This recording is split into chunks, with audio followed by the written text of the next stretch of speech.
Exercice 7, une histoire de forfait. En vacances sur Bordeaux pour une semaine, tu souhaites utiliser le tram pour te déplacer.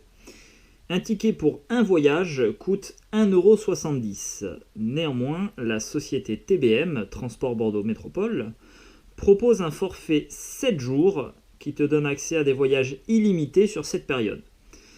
À 14,20 €, prix du forfait. On souhaite déterminer les nombres de voyages pour lesquels il est préférable de prendre le forfait 7 jours. Je m'explique. Si pendant tes vacances tu dois prendre le tram 3 fois, il vaut mieux que tu prennes 3 tickets de tram à 1,70 € plutôt qu'un forfait à 14,20 €. Ça te reviendra moins cher avec les tickets.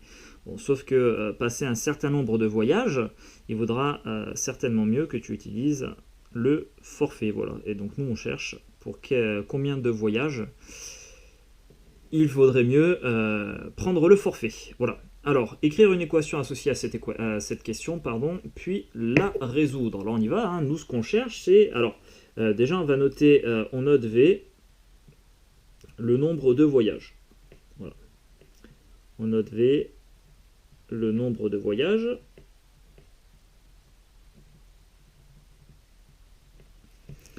Et nous, on veut que 14,20 €, donc le prix du forfait, on veut que ça ce soit strictement inférieur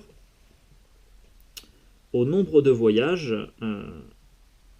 multiplié par 1,70 €. Voilà l'inéquation. Et maintenant, on va résoudre cette inéquation. Donc, pour résoudre cette inéquation, eh bien, on va diviser ici le nombre de voyages par... Ici, notre inconnu, c'est V. Donc, on va diviser V par 1,70. Comme ça va simplifier avec la multiplication par 1,70. Je l'écris ici. Hop.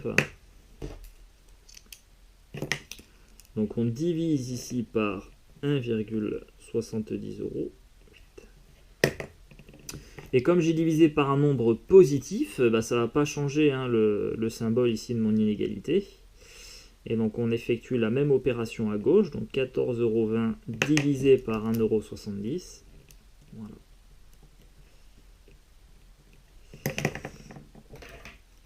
Donc ici, ça va se simplifier, ça tombe bien, c'est ce que je voulais. Et finalement, je vais me retrouver avec à droite juste un seul V, c'est ce que je cherche, qui doit être... Donc le nombre de voyages doit être strictement supérieur à... Alors, 14,20 € divisé par 1,70 €, tu fais une passe à la calculatrice et tu obtiens 8, donc environ 8,3, 8,4 si je l'arrondis à 2 décimales. Tu vois, là, hop, je vais mettre environ égal à 8,4.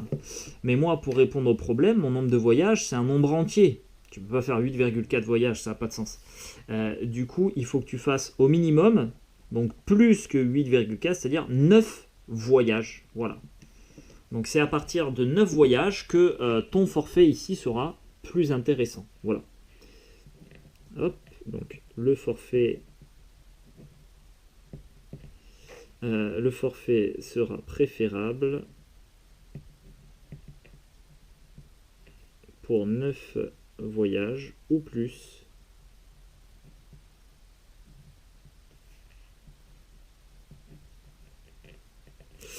Voilà.